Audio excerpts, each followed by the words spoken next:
ในวันที่23กุมภาพันธ์2026นี้อยู่ห้องประชุมเบอร์1ของกองบัญชาการทหารแขวงบุรีรัมย์ไซ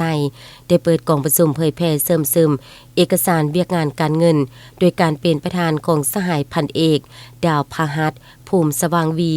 คณะภากองบัญชาการหัวหน้าห้องพลาธิการทหารแขวงบุรีรัมย์ไซมีคณะภาคณะบัญชาองค์การ5ห้องกองบัญชาการทหารเมืองกองพันน้อยกองห้อยเอกราชและพนักงานวิชาเฉพาะทั่วทหารแขวงเข้าร่วมสหายพันโทนางเครือคา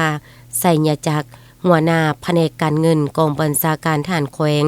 ได้ขึ้นผ่านข้อตกลงว่าด้วยการกำหนดเงินอุดหนุนเงินกินเพิ่มและเงินนโยบายช่วยหนุนอยู่ในกองทัพประชาชนลาวให้เป็นเอกภาพเป็นการยกสูงชีวิตการเป็นจูให้นายและพลทหารรับประกันให้มีสุขภาพแข็งแรงและสหายพันโทคำปุณมหาวงศ์ห้องหัวหน้าแผนกการเงินได้ผ่านข้อตกลงว่าด้วยการกำหนดกฎหมายใส่จ่ายงบประมาณบริหารอยู่ในกองทัพประชาชนลาวให้หันเข้าสู่ระเบียบแบบแผนหลักการด้านงบประมาณแห่งรัฐเป็นการปรับปรุงและจะตั้งปฏิบัติให้มีความเป็นเอกภาพและให้ถูกต้องเข้มงวดในขอบเขตทั่วกองทัพ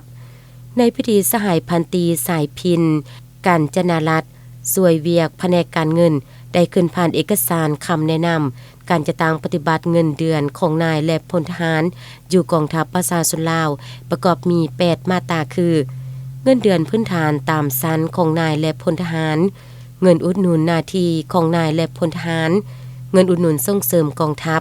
เงินอุดหนุนอายุการเงินนโยบายช่วยหนุนลูกเมียเงินอุดหนุนค่าครองชีพการหักมอบอากรเงินเดือนและประกันสังคมและมาตรการจะตั้งปฏิบัติข้อตกลงว่าด้วยการกำหนดเงินอุดหนุนเงินกินเพิ่มและเงินนโยบายช่วยหนุนอยู่กองทัพประชาชนลาวประกอบมี3หมวด45มาตราและข้อตกลงว่าด้วยการกำหนดกฎหมายใส่ใจงบประมาณบริหารอยู่ในกองทัพประชาชนลาวประกอบมี11มาตรา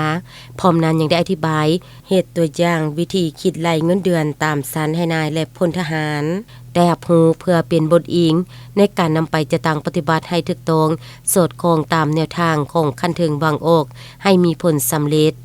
ตอนท้ายสหายประธานก็ได้มีคำเห็นอบรมพร้อมทางนินักให้คณะภาคคณะบัญชาแต่ละขั้นเพิ่มทวีเวียกงานศึกษาพรมการเมืองนำพาแนวคิดให้นายและพลทหารรับรู้เสริมซึมบรรดาเอกสารเวียกงานการเงินให้เข้มงวดและเรียกร้องให้พนักงานเทศเวียกงานการเงินเอาใจใส่ปฏิบัติหน้าที่วิชาเฉพาะของตนให้มีความเป็นเอกภาพมีความซื่อสัตย์มีจรรยาบรรณจรรยธรรมมีความโปร่งใส